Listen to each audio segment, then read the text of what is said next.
So thank you so much for joining us today for this Bridge Event webinar, What Are High-Flying Districts for English Learner Students? It's hosted by the English Language Learners Alliance here at REL Northeastern Islands. And at this time, I'd like to introduce MP Avery, who's the facilitator for the English Language Learners Alliance, also called ELLA. She'll be today and introducing our speakers. Good afternoon, MP, and have a great webinar.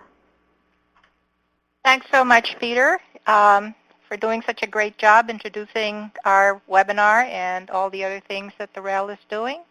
And welcome to everybody to our webinar, What Are High-Flying Districts for English Learner Students? As Peter said, this is hosted by the English Language Learners Alliance at REL Northeastern Islands. We're very pleased to see so many of you from across our region and also across the country. We have quite a representation here from Rhode Island, Massachusetts, some of the states in the region, as well as a lot from Indiana and Texas and Minnesota. So welcome, everyone. We're also excited to see so many of you from different positions, from state departments of education, higher education, from district administrators and teachers. And we know we're going to have a very interesting and exciting webinar. Somewhat different from some of the other ones that we've been having in that this will be examining growth in English language proficiency among English learner students from a different perspective, not so much from what's going on down in the nitty-gritty of the groundwork, but exploring growth by examining the patterns that emerge from contrasting various characteristics and outcomes of the fastest and slowest growing districts. It's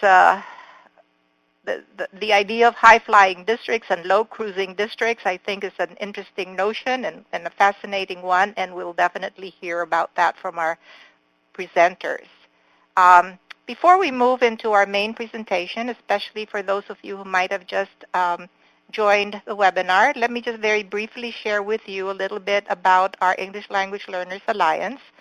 Our alliance members come from 3 states in our region: Connecticut, Rhode Island, and Massachusetts. Most of our members are district-level English learner coordinators, as well as representatives from our state departments of education. Our goal as an alliance is to really develop research and other resources that will help us better understand the diversity of the English language learner population and explore those programs and services that best meet their diverse needs.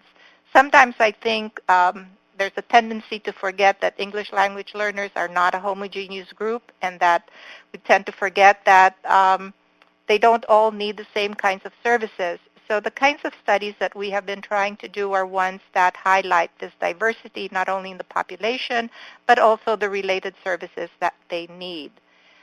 We have had, why do I keep going back? I'm sorry.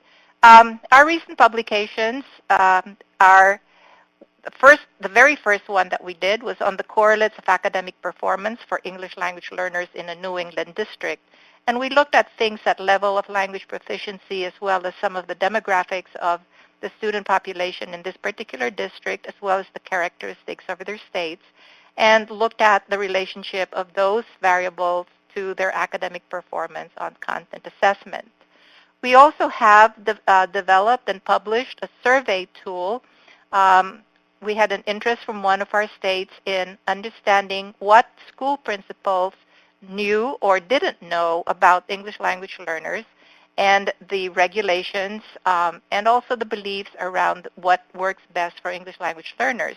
So we developed this survey tool, and we recently tailored it to be more specific to one of our states, and that survey has been administered. We have developed those results, and it's now serving to inform the kind of professional development that will be offered by the State Department of Education, as well as by a association in the state that does a lot of professional development with principals. We also have 2 other works in progress. One of them is a study that's being done with data from New York City, and it looks at English language learners in middle and high school and looking at the predictors and consequences of reclassification. We've also developed, or are in the process of developing, another tool, which is a home language survey data quality self-assessment tool. Last year, we worked with a small subgroup of our Alliance membership to look at the reliability and accuracy of data that was being collected around English language learners. And we decided to focus on the collection of data through the home language survey and developed an informal tool to help each district self-assess where they were in this process, and found that there was a lot of unreliability in terms of how the home language survey was being administered, how the answers were being gathered, how they were being reported, and so on. And so we're developing this tool now for publication, and it should be ready sometime in the next year. In addition to that, we've also done other studies that have been much more specific to some of our members on the Alliance, and those are only available for limited distribution. So today's agenda, we're doing the introductions and the welcome, but we will be focusing on a research report that was done using WIDA information through the Access for ELLs assessment. This is where the idea of the high-flying districts for English language students came from, and our presenters are the authors of that report, Dr. Gary Cook and Narek Sahakyan. We will be dividing up the presentation into two parts so that there will be opportunity for questions and answers in between. And Carrie Parker, who is the researcher on the English Language Learners Alliance at the Northeast and Islands REL, will be moderating the question and answer periods. And then we will have a discussant, Dr. Eric Haas from REL West and the English Learner Alliance that the REL West has, and then we'll do a wrap-up. Our goals for today are basically to understand the statistical measures of growth used in the study and the data used in the analysis to identify what our authors are calling high-flying districts and low-cruising districts for English learner students. We'll also learn about the consistent patterns found in these districts, both the high-flying and low-cruising ones, based on demographic factors and academic outcomes. And we'll consider how accounting for these district-level contexts of education for English learners provides additional information for policymakers and practitioners to consider when looking at specific programs and/or instructional strategies for ELLs.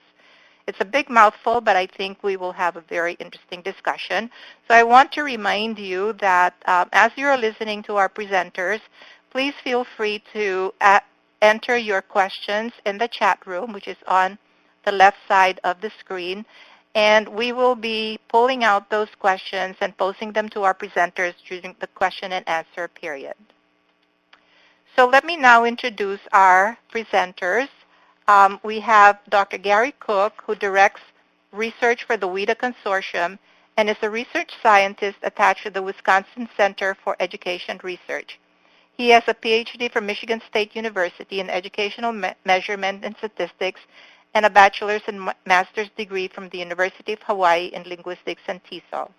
His recent research and publication interests have focused on the relationship between English language proficiency and content assessments, standards alignment, policy issues associated with Title III accountability, and applying growth modeling techniques to address key educational questions for English language learners.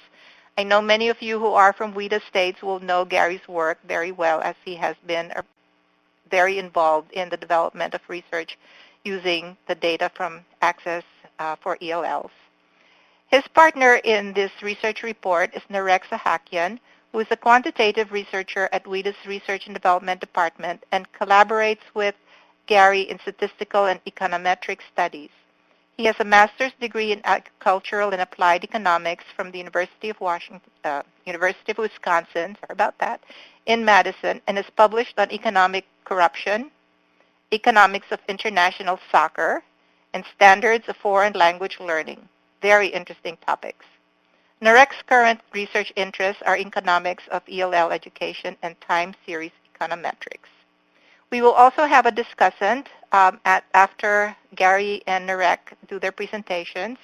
He's a colleague from one of the other RELs, REL West, and he will be serving as a discussant. This is Eric Haas, who is a senior research associate at West Ed, where he conducts policy-oriented research and evaluation, including analysis of English learner issues, comparative analysis of performance on state content and English proficiency tests, the relationship between school characteristics and statewide distribution of English learner students, and analysis of district-wide achievement patterns of English learners. He is also the principal investigator of an IAS-funded evaluation English learner writing program, the lead evaluator for Lindsay Unified School District in California, Race to the Top District grant, and the lead researcher of the REL West English Learner Alliance. He is a bachelor's in electrical engineering from the University of Notre Dame, a law degree from Catholic University, and a PhD in educational leadership and policy studies from Arizona State University. So we have a very distinguished panel of presenters and discussants, and so with no further ado, I will turn it over to Gary to get us started. Gary? Thank you so much. I really appreciate the opportunity, and I want to thank the Alliance for giving us a chance to share some of the things that we're learning from our data. Just to give folks a little bit of an overview, where we're going to be talking about is data from the Access for ELLs assessment. For states who aren't WIDA states, and maybe for but some of you who are, all the data from the Access for ELLs assessment is submitted to the central office of the WIDA Consortium at the University of Wisconsin, and we maintain a longitudinal data set and data system. And the purpose of that data set is to help WIDA states and WIDA members understand how kids are learning, their language proficiency, how they relate in their progress in language proficiency and their proficient, how often and how fast they become proficient, and a variety of questions we use with the data set. This particular study that we're going to be talking about talks about looking at districts and how districts seem to be performing in EL growth. And one of the reasons we looked at districts is if you look at the distribution of districts across the WIDA Consortium, 75% of the districts have less than 100 students, and which means that 25% of the districts have are what's left. So the majority of the districts in the WIDA Consortium don't have a lot of ELs. So likewise, about 75% of the students are in larger districts. So the issues for us were, we think that the research suggests that dual language programs are really support student learning. Bilingual programs really help student learning, but a lot of our districts, lots of them, don't have the resources to be able to support dual language programs or bilingual programs because they don't have the staff. So one of the questions we began asking ourselves is, well, what is it that makes a district high performing, and what is that makes a district not high performing as far as EL growth is concerned?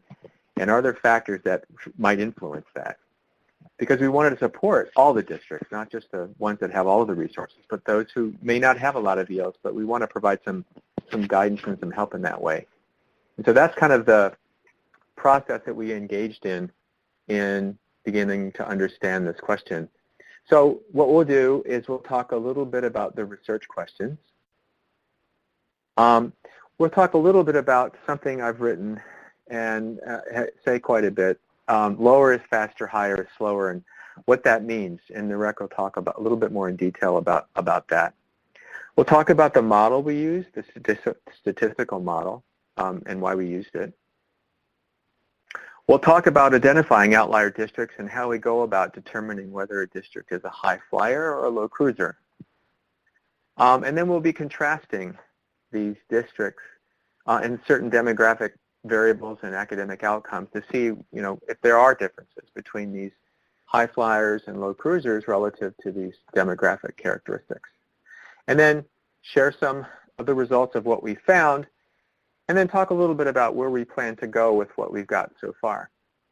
So that's kind of the plan for the presentation. That's kind of where we're coming from. And so without any further ado, I'd turn it over to Narek. Thank you, Gary, and thank you to Ariel for organizing the webinar. So the two research questions that we're going to look at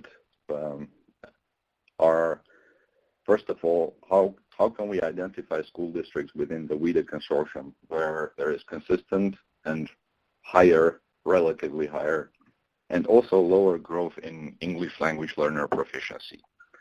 And there are a couple of things that we need to already define at this point by what we mean by growth.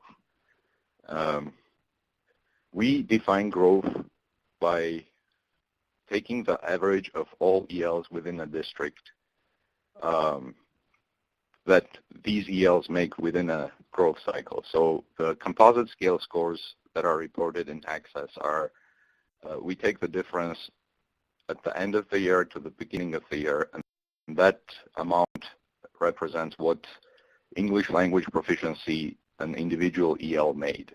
And then we take all the ELs that are enrolled within a district, and then we come out with an average figure, excluding the smallest districts, which we define to be under 30 ELs. And we exclude these districts because we feel that an average number wouldn't necessarily be representative of that district's English language proficiency gain if it is based on a smaller number than 30. The next step after identifying these schools, the school district and designating them as high-flying and low-cruising, and I'll talk a little bit about how we do that a little later, is to find common and contrasting characteristics and factors between the school districts that potentially underlie this growth or the lack of growth in these districts. One thing that we definitely need to consider when we do this is the principle that Gary talked about, the lower is faster, higher is slower principle, which has been shown at the individual level. And what it basically means is that for ELs that have a lower proficiency level, starting proficiency level, for those ELs, it is easier to achieve and record proficiency gains as they are reported by scale scores in Access. And this is probably true not for just Access, but other assessments as well. The higher your level is, the more difficult it is for you as an EL to achieve additional growth. So if we were naive and we didn't consider this fact that there may be some districts that enroll a high proportion of low proficiency students, and we compared that district's outcome of growth to a district that has a high proportion of high proficiency students, that wouldn't be really fair. So therefore, we really need to account for this lower is faster, higher is slower, if it exists at the district level as well. And to see if it exists at the district level, I've built a little scatter plot here. The first one on your left, on the x-axis, we give the composite proficiency level, and on the y-axis, we have the composite scale score gain. So it's on the y-axis is the gain that a district made within the respective cycle, and I'm reporting 5 cycles here, and then an overlay of all the cycles together just to give you an overall picture of what is going on. And the graph on the right is the same thing, but it shows on the x-axis, it shows the grade, the average grade of all ELs within a district. And each one of these dots that you see here represents a real school district that exists in WIDA or existed in 2007 and 2008.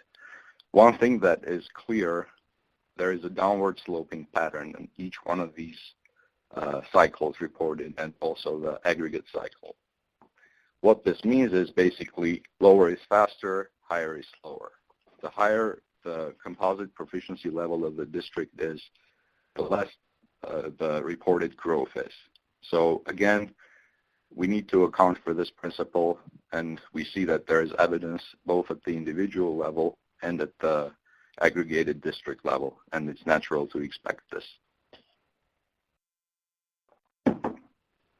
Moving forward, I'd like to open the floor for some questions and answers at this point. If there is anything unclear, please go ahead and type on your questions, and we'll try to address them as they come up. So, thank you very much, Narek. This is Carrie Parker. I can facilitate the question and answer. If there aren't any questions right now, we will have a second opportunity to ask both Gary and Narek questions. So I'm going to wait a couple seconds. There's a couple people that are typing, and we'll see what happens, see if anybody comes up with questions now, and if not, we'll do it later. So here is one question. Is it appropriate to look at individual student scale score differences from year to year? Since we're looking at scale score gains, and they are theoretically vertically scaled, meaning they are supposed to measure the same amount of English acquisition in this case. We're looking at the same measure at the beginning of the year and at the end of the year. So as far as looking at defining growth as the difference between those two things that are supposed to capture the same construct, I don't see any issues with the appropriateness of the growth measure. Is there any? Yeah, there are a couple things you need to think about when you talk about growth. One is when you look at the different scores are for this year's score subtracted from last year's score. They do tend to be somewhat unreliable. So you have to be careful about that. And then you have standard error. So any one student who participates on an assessment, there's a variability in what score they might receive if they were given the same test next week. That variance is called standard error. So just you have to be careful when you look at individual students' growth that to rely too heavily on their specific progress. That's aggregate-wise, you really get rid of some of that the variance that you can't account for.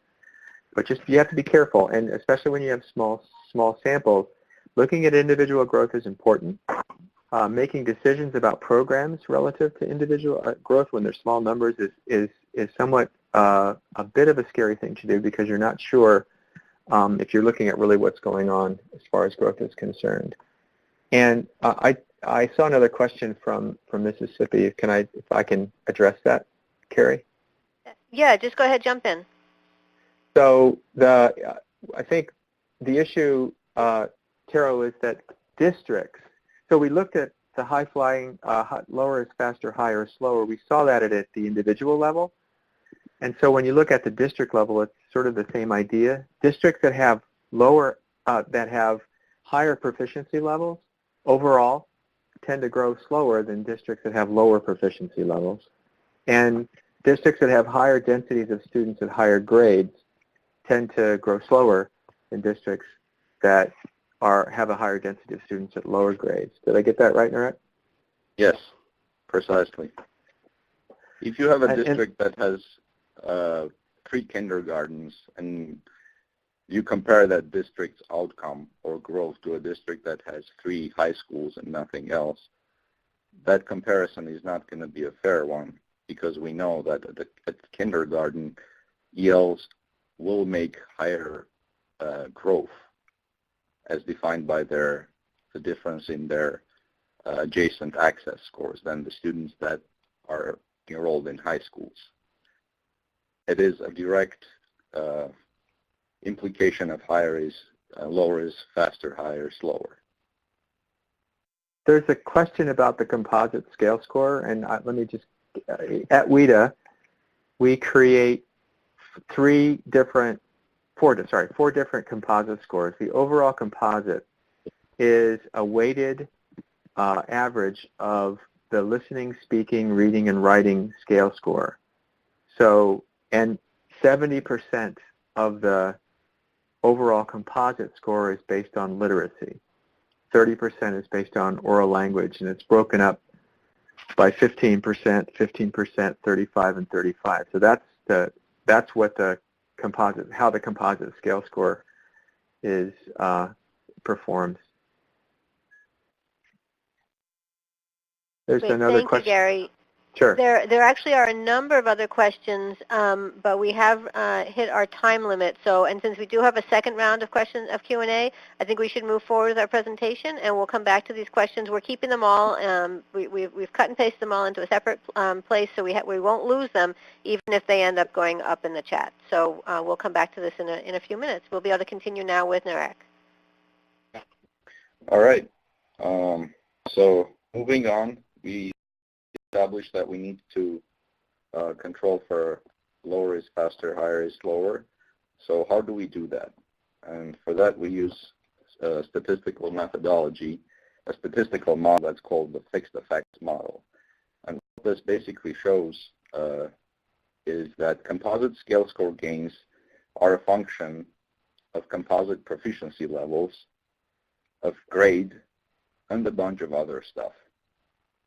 What we're trying to do basically here is to try to cleanse out that biasing effect that could exist if a district potentially enrolls a high proportion of low or high grade or low or high grade high proficiency ELs. And this equation is basically representative of about 6,000 or 7,000 separate equations, and where each one of these I's represent a district, and there are 5 time periods or 5 growth cycles that we're looking at.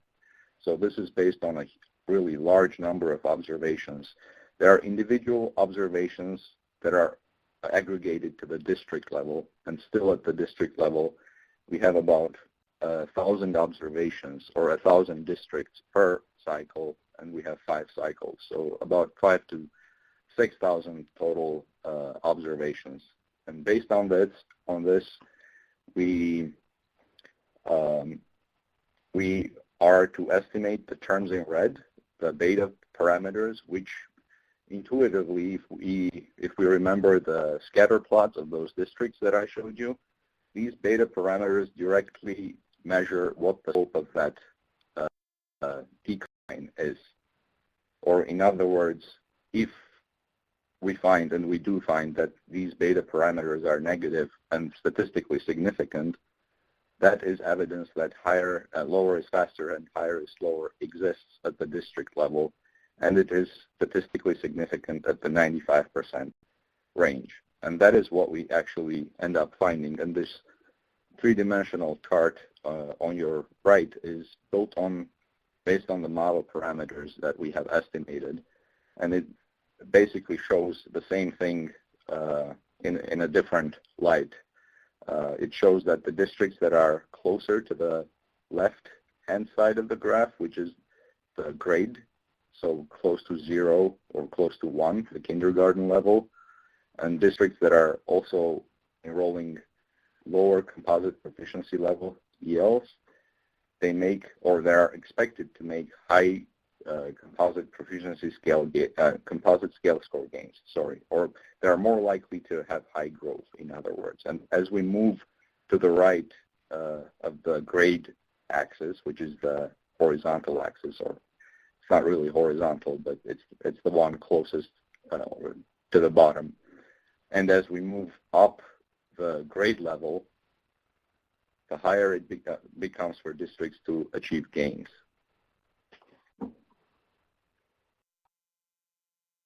So once we have estimated these beta parameters, we can plug them back into these equation, and then we arrive at adjusted scale score gains.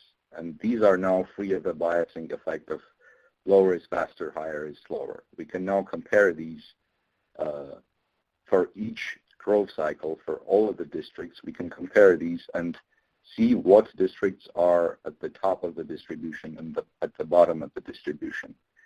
And we call or label these districts respectively high flyers and low cruisers, or high flying districts and low cruising districts. As a threshold, and this is completely subjective, we decided to choose the top and bottom 25 percentiles of the distribution, and then we looked for overlapping districts. And we found, using access data from 2007 to 2012, looking at the 5 growth cycles and looking at the top and bottom 25 percentiles of the adjusted scale score distribution, we found 43 high-flying districts and 30 low-cruising districts. Now, again, this is not a number that is fixed. Just because we call them high-flying and low-cruising at the 75 and 25 percentiles, it doesn't really mean anything special about these districts other than their relative position relative to the other districts that they're being compared to. We could have chosen, say, 80 percentile and arrived at a different number of high flyers and low cruisers. All this is doing is basically providing the contrast between these two groups so we can see whether high growth districts are different from low growth districts in other ways other than the English language proficiency acquisition. For these districts, to contrast other outcomes, we introduced secondary data from other data sources, public data sources, such as the district's reporting systems, online reporting systems, and the Common Core data set. We brought in numbers for all of these districts on number of students, schools, FTE equivalent teachers, limited English proficiency students, individual educational program students, and students who are on a free or reduced lunch price program. Also, we brought in aggregated district-level academic outcomes, such as districts' graduation rates and their academic performance on their respective state math, reading, and science tests across these two groups. So let's see what some of the findings are.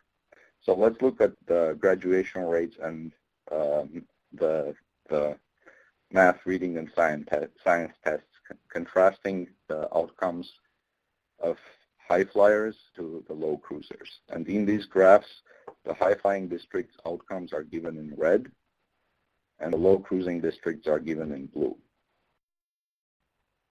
So looking at the first chart on your top left of the page, the graduation rates, we can see that consistently high-flying districts record higher than low cruise districts graduation rates.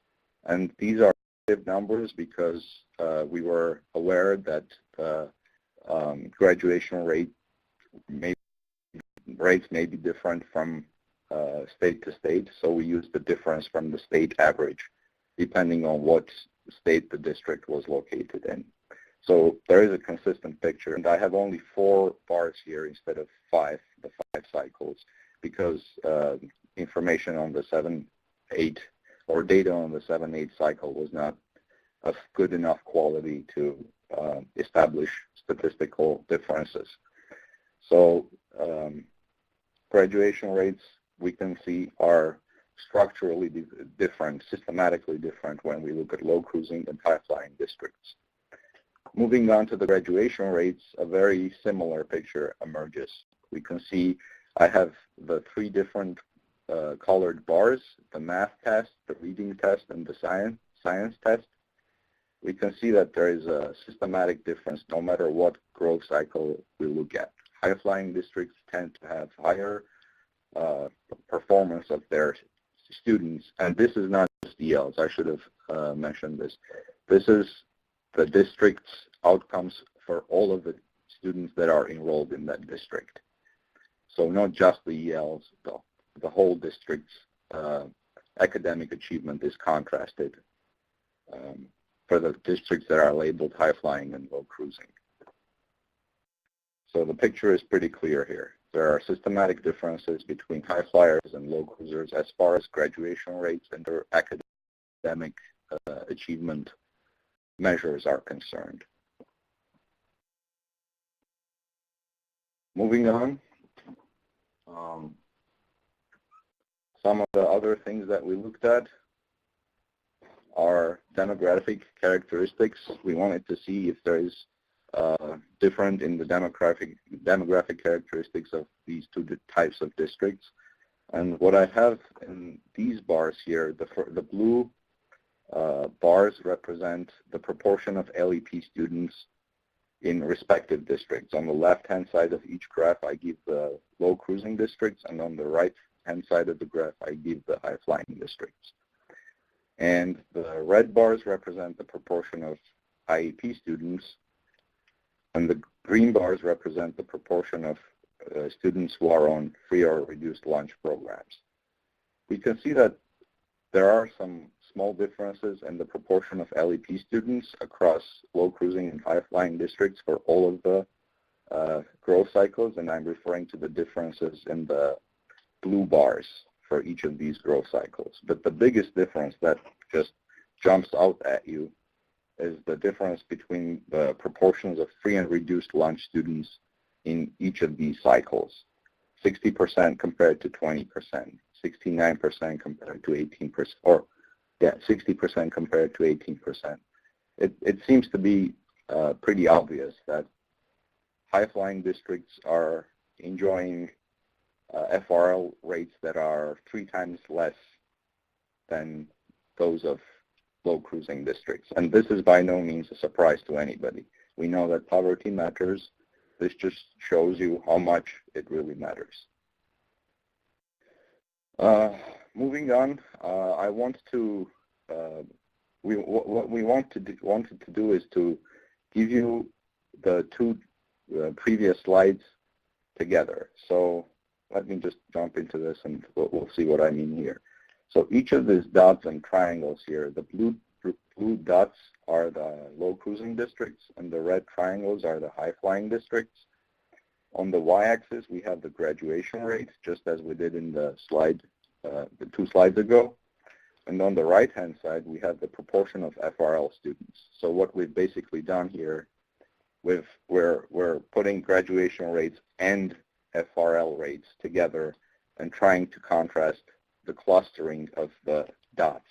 And again, the blue dots were the low cruising ones and the red dots are the high flying ones. So one thing is immediately obvious. There is a clustering of red triangles in the upper left quadrant of each of these cycles, meaning, again, high flying districts have high graduation rates. And at the same time, if you look at the x-axis, they also have low FRL levels. This just makes it abundantly clear of how difficult it is for a district that has a higher than 0.5 FRL level to be high flying, and conversely, how uncommon it is for a district to be low cruising below that poverty or 0.5 level. Moving on, we look at the, so the previous slide looked at the graduation rates on the y-axis. On this slide, we have the same thing, but instead of graduation rate, we're looking at reading and science slides 2 slides ago. But we aggregate those 3 measures into a composite academic achievement variable. So we take the average of the math, reading, and science test, proportion of the proficient and advanced students on those 3 tests for a single district. And it would seem like it's the same slide as the one before, and that's because the picture is very similar again. The districts that are high-flying, the ones in red triangles, given in red triangles, are the ones that have high performance on state assessments. The districts that are the blue dots, the low cruising districts, have low performance on state assessments. And at the same time, there is a structural difference. There is a clustering of the blue and red dots at the 0.5 poverty level. Again, it is very uncommon for a district to be low cruising and have high poverty levels, as given by the blue dots in the upper left quadrant. However, what is really important to me in these pictures is that while it is very uncommon, it is possible to be a high-flying district and have high poverty levels. If you look at, for example, the 2008 and 2009 cycle, the very first one, there are 4 red triangles which identify districts that are high-flying districts, but they are high-flying districts despite having high poverty levels. So what is it that these districts are doing? And we can see these districts coming up in the later cycles as well. So what is it that these districts are doing that enables them to fly high or to be in the top of that percentile distribution across time that others could do despite having high poverty levels? This is one lesson that we really need to learn.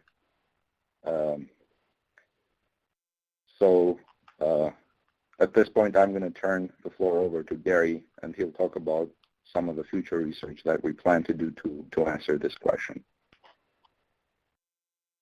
Gary? Thanks, Narek. I was quickly typing before I answered. That's okay. So one of the questions that we have, and Narek just shared with you, is there are districts that have relatively high poverty rates, but still have high growth rates and high positive characteristics in achievement and graduation.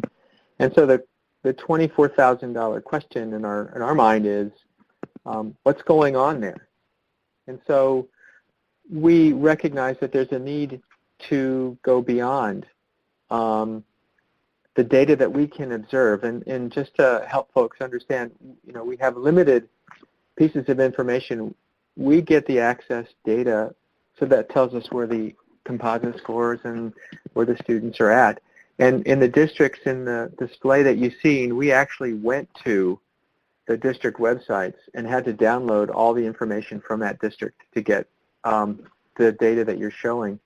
But ultimately, there are these blue dots that are in the upper right quadrant that we really want to find out. The red dots that are in the upper right, red triangles in the upper right quadrant, that we really would like to find out what's going on there, and go there and learn to see what those districts are doing. What are their characteristics? Are there common things that they've done that really help their students grow quickly and have such positive outcomes?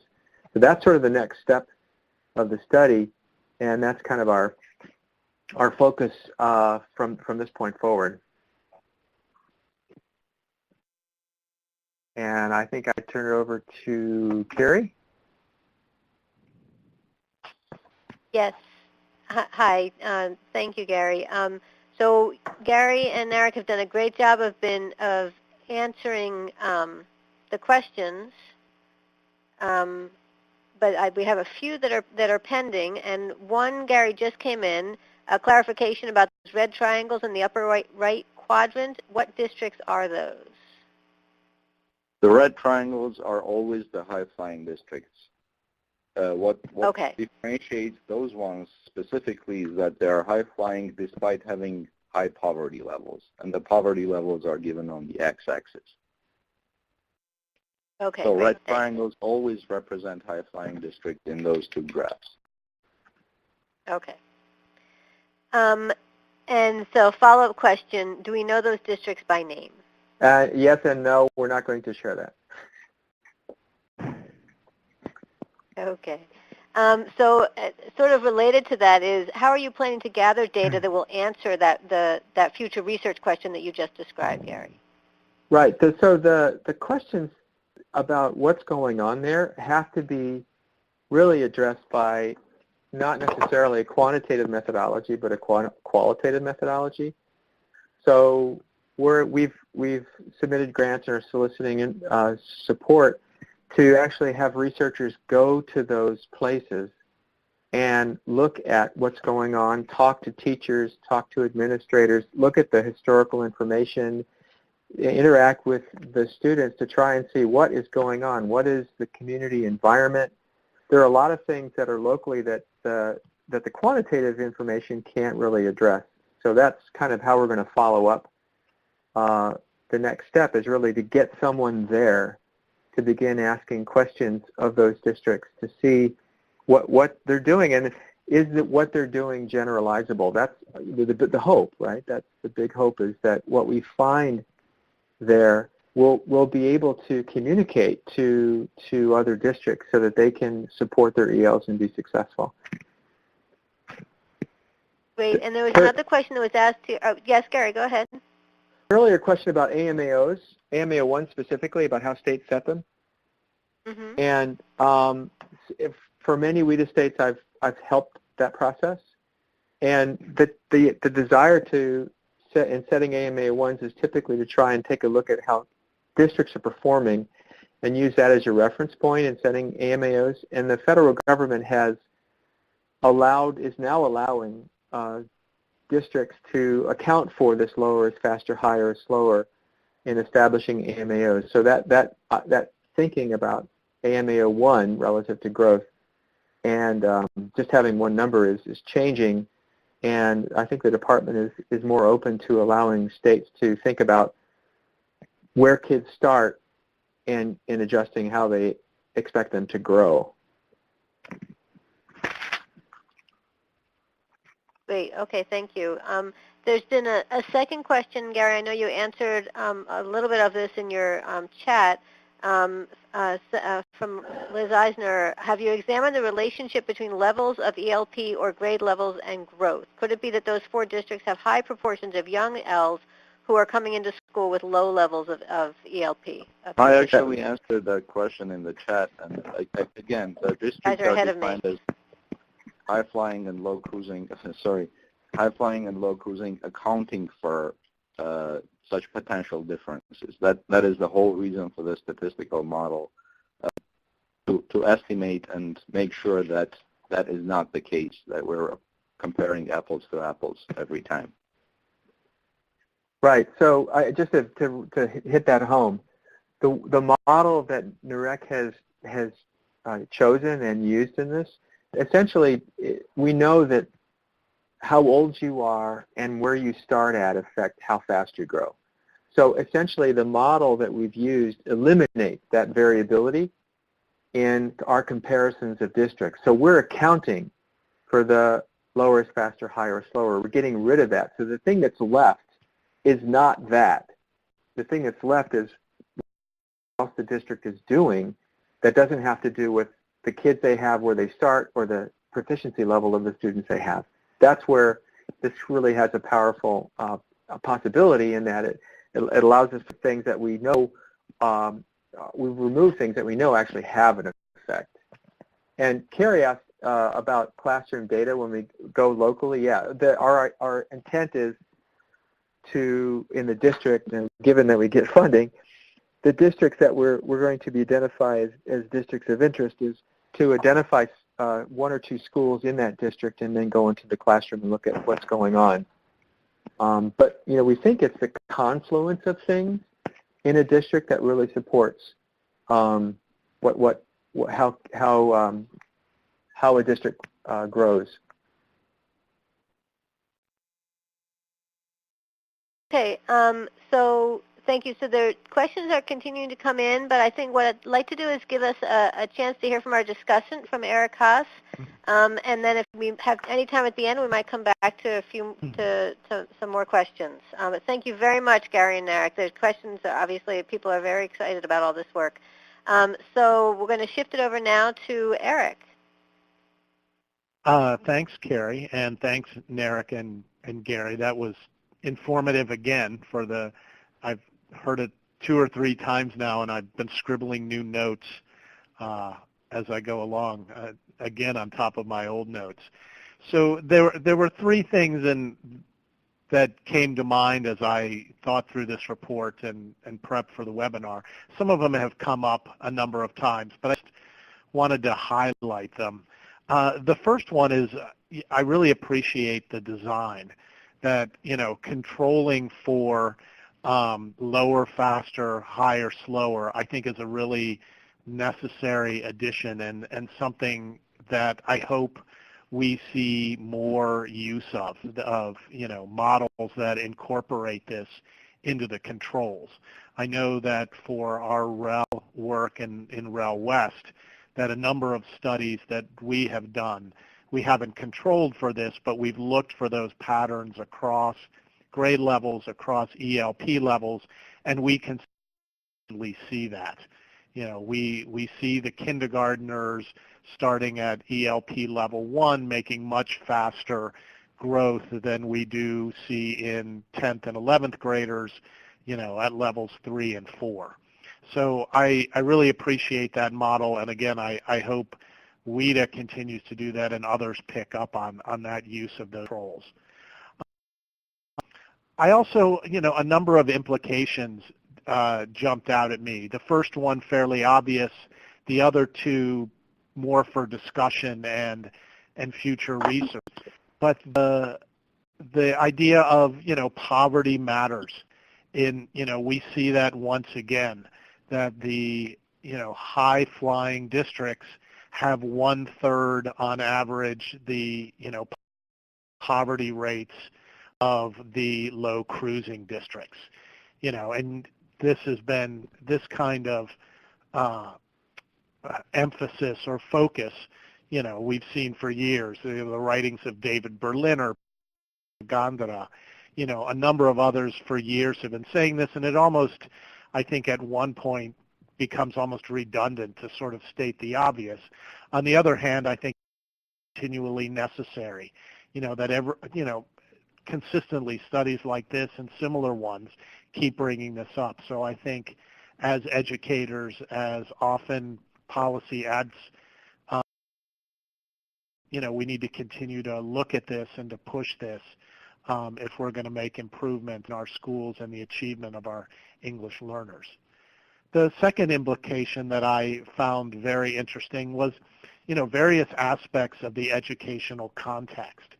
It made me think about peer effects and overall educational quality and how those things appear to impact or possibly impact how English learners progress. You know, high-flying districts also had high overall educational quality. They were achieving not just with their English learners, but with students overall. And I think there's a lot of consistent research that shows that ELs have their own support program. They participate in their own English learner development programs, but they also participate in the larger life of their schools and communities. And so those matter a lot as well. So I think that bears, you know, continual investigation. I think there are also, it pointed to some interesting possible, you know, peer effects, that in the high-flying districts, they had larger numbers of English learner LEP students, but they also had lower proportions of their overall population. I think that may, you know, create some interesting contextual effects. There is research that shows that a lot of the English learning that occurs for LEP students occurs in the informal settings of the school, in the playground and other areas where interaction with native English speakers is often very important. And so there's research that goes on that sort of looks for that sweet spot of the right size of the EL population in both total numbers and proportion. So the research here makes me think about that.